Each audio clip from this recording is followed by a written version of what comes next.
Hello friends, welcome to Chennai to Mangalore trends. இன்றைக்கி நம்ம சேனலில் என்ன பார்க்க போகிறோன்னா சீஸி அண்ட் க்ரீமியான பாஸ்தா எப்படி செய்யலாங்கிறத பார்க்கலாம். அதுக்கு முன்னாடி நீங்கள் இன்னும் நம்ம சேனலை சப்ஸ்கிரைப் பண்ணலன்னா சப்ஸ்கிரைப் பண்ணிக்கோங்க. கூடவே வர பெல் பட்டனையும் கிளிக் பண்ணிக்கோங்க. அதில் வர ஆளுங்கிற ஆப்ஷனையும் செலக்ட் பண்ணிக்கோங்க. வாங்க வீடியோக்குள்ளே போகலாம். ஃபஸ்ட்டு தேவையான வெஜிடபிள்ஸ் எல்லாம் கட் பண்ணி வச்சுக்கலாம். ஒரு பெரிய வெங்காயம், குடமிளகா, பீன்ஸு, கேரட்டு.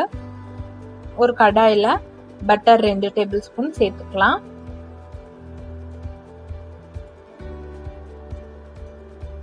பட்டர் நல்லா மெல்ட் ஆனதுக்கு அப்புறமா கட் பண்ணி வச்சிருக்க ஆனியன் வந்து கியூப்ஸா கட் பண்ணிக்கோங்க. அது பார்க்கறதுக்கு கொஞ்சம் நல்லா இருக்கும்.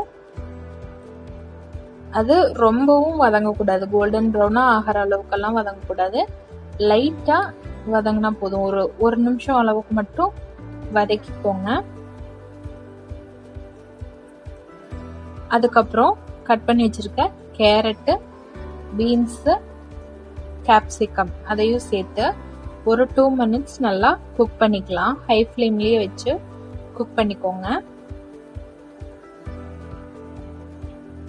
இதுக்கு தேவையான அளவு உப்பு மட்டும் சேர்த்து வதக்கிக்கலாம்.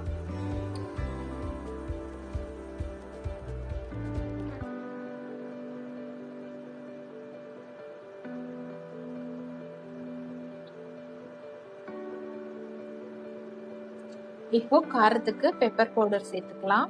நான் இதுல 3/4 டீஸ்பூன் பெப்பர் பவுடர் சேர்த்துக்கிறேன்.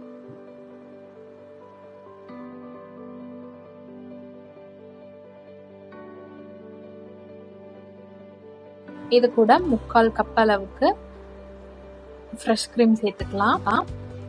இதுல 1 கப் அளவுக்கு பாஸ்தாவை ஒரு 5 minutes அளவுக்கு நல்லா வேக வச்சுட்டு அதுக்கப்புறம் இதுல சேர்த்துக்கணும். வேக வச்சுட்டு தண்ணியை வடிச்சிட்டு ஒரு தடவை பச்சை தண்ணியில அலசிட்டு அதுக்கப்புறம் இது கூட சேர்த்துக்கலாம். நான் இன்னைக்கு மேக்ரோனி பாஸ்தா எடுத்திருக்கேன். அதை இது கூட சேர்த்துக்கிறேன்.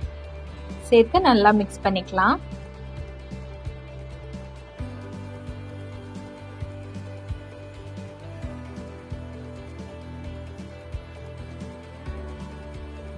க்ரீம் சேர்த்ததுக்கு அப்புறமா இருக்கிற எல்லா ஸ்டெப்பும் சிம்மர்ல வச்சுதான் செய்யணும். இப்போ 1 டீஸ்பூன் அளவுக்கு சில்லி ஃபிளேக்ஸ் சேர்த்துக்கலாம்.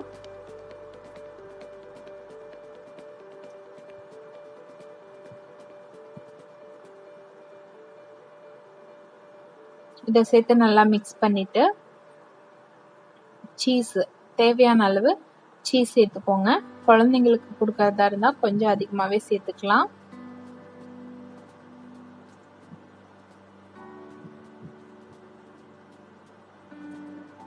இதுல 1/2 கப் அளவுக்கு சீஸ் சேர்த்துக்கிறேன். சீஸ் சேர்த்து நல்லா மிக்ஸ் பண்ணிட்டு அப்படியே எடுத்து சர்வ் பண்ணிடலாம். இப்போ நம்மளோட creamy and cheesy pasta ready ஆயிருச்சு. நீங்களும் இதே மாதிரி உங்க வீட்ல ட்ரை பண்ணி பாருங்க. இந்த ரெசிபி உங்களுக்கு பிடிச்சிருந்ததுன்னா லைக் பண்ணுங்க, உங்க ஃப்ரெண்ட்ஸ் கூட ஷேர் பண்ணுங்க. தேங்க்யூ ஃபார் வாட்சிங்.